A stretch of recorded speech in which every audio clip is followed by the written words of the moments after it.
You ever notice how some people, everyone just opens up to them? Like strangers are telling them their life story in the grocery store line. And then there's, well, you, where people keep things surface level, where you find out your best friend got engaged 3 months after it happened, where every conversation feels like you're trying too hard. Yeah, I see you. This video is about the real skills that make people feel safe around you, not the fake, just smile more advice. The uncomfortable stuff that actually works. And fair warning, by the end of this, you're going to feel called out. I know I did when I learned this. Let's go. So here's what we're not gonna do today. We're not gonna pretend that learning these 5 traits will magically fix your life by tomorrow. Your problems won't disappear. The universe won't suddenly align. But here's what will change: the quality of every single relationship you have, with others and with yourself. Because here's the thing nobody tells you about emotional intelligence. It's not about being nice. It's about being real. And that's uncomfortable. I'm gonna give you 5 traits, and honestly, I'm cutting this down from a list of 9 because, let's be real, nobody's going to remember 9 things. These are the ones that'll actually move the needle.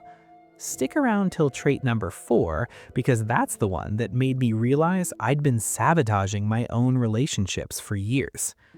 All right, let's start with the one nobody talks about. Trait number 1, emotional precision. Most people walk around saying I'm stressed or I'm fine, and that's it. That's their entire emotional vocabulary. Let me tell you about my friend Jake. Smart guy, successful career, but he kept saying, I'm just tired all the time, for months. One day I asked him, tired like you need sleep or tired like you're done with your job? He paused, like really paused. Then he said, I think I'm burnt out, like I don't care anymore. See what happened? The moment he got specific, he stopped being a victim of some vague tiredness and became someone who could actually do something about burnout. Here's your homework. Next time you feel bad, stop. Don't scroll. Don't distract yourself. Ask, what exactly am I feeling right now? Is it anxiety? Or is it dread? Is it disappointment or is it grief? Is it tiredness or is it resentment? Because vagueness is emotion's weapon. When you say, I feel bad, you're drowning. But when you say, I feel resentful because my boundaries were crossed, now you've got a map. The more precise the name, the less power it has over you. See the water, not just the wave. Okay. Quick check-in. You still with me? Because this next one, this is where most people mess up every single day without even realizing it, including me, especially me. Trait number 2, stop trying to fix other people's emotions. I learned this the hard way. My girlfriend comes home upset about something at work. Her boss said something condescending. She's telling me about it, and I'm like, oh, maybe he didn't mean it that way. You're probably overthinking it. Just don't let it get to you. You know what she said to me? She said, I don't need you to fix it. I need you to get it. Oof, that hit different. Because here's what I was really doing. I was trying to make her feel better so that I could feel more comfortable. Her pain made me uncomfortable, so I tried to erase it. But that's not emotional intelligence. That's emotional avoidance. Here's the thing. When someone is angry and you try to convince them it's not worth being angry about, you're basically telling them their feelings are wrong, and now they feel worse and they regret opening up to you. So here's what you do instead. When someone shares something difficult, even if you don't agree, don't correct them. Don't say you shouldn't feel that way. Just say, that sounds really hard, or I get why you'd feel that way. Watch what happens. The trust deepens because they feel safe, and safety is the only thing that actually makes people open up. You're not the architect of their happiness. You're the witness to their experience. Big difference. Now, before we get to number 3, I need to tell you something. These next 3 traits, they're gonna feel weird to practice, like your brain is gonna fight you on this. But trust me, trait number 4 is the one that changes everything. Trait number 3, learn to sit in silence without filling it. Picture this, you're talking to someone, the conversation hits a pause, the air gets heavy, and you panic.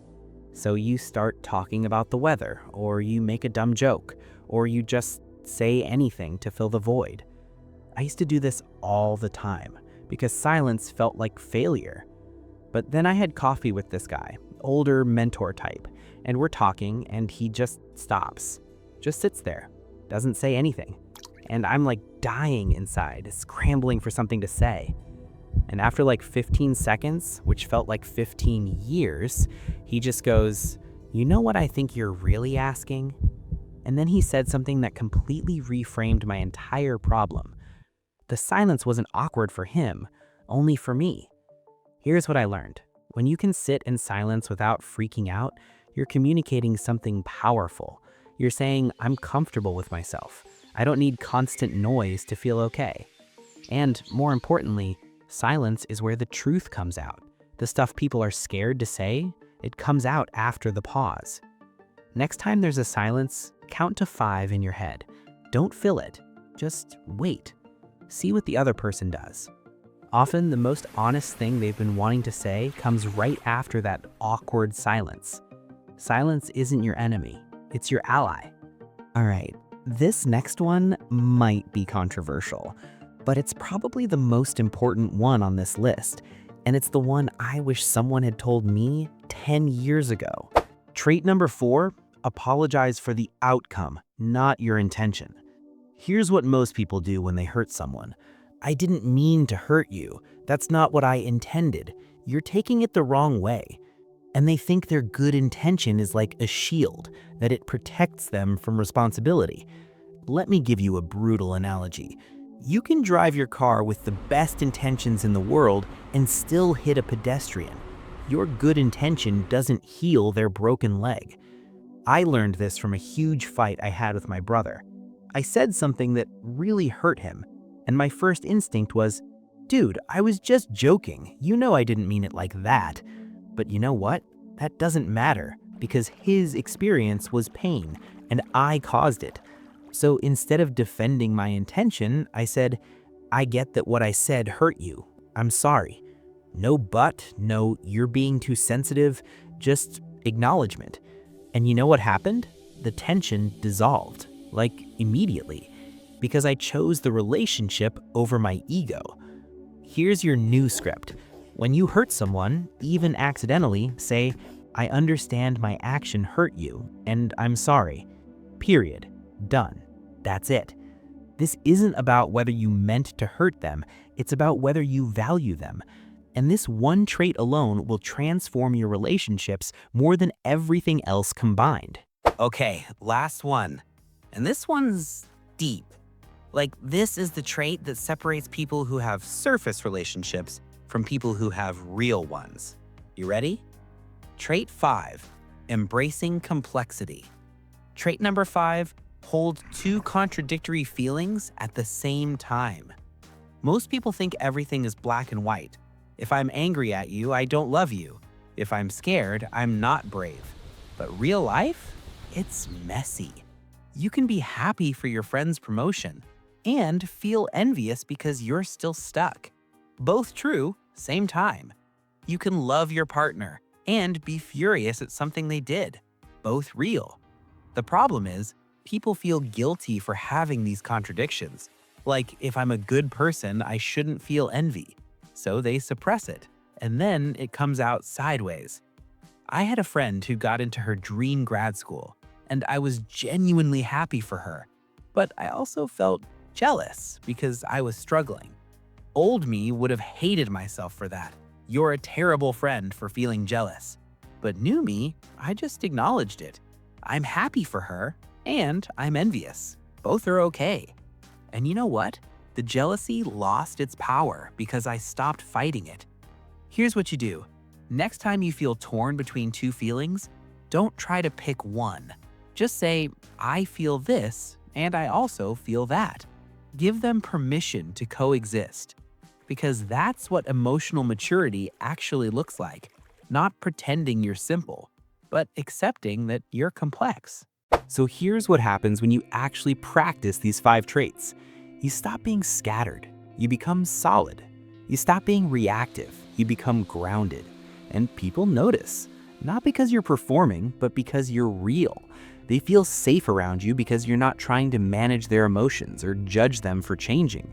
You stop chasing connection and become the person others want to connect with. Before you go to sleep tonight, test just one of these traits. In your next text, in your next conversation, or even in your own head. 5 minutes of discomfort today beats 5 years of the same patterns. If you're ready to actually change how people experience you, prove it. Now, before the day ends, drop a comment with this: I'm done performing. Write it. Commit to it. Your future self will thank you. Share this with someone who needs to hear it. I'll see you in the next one. Don't just watch, actually do something with this. Let's go.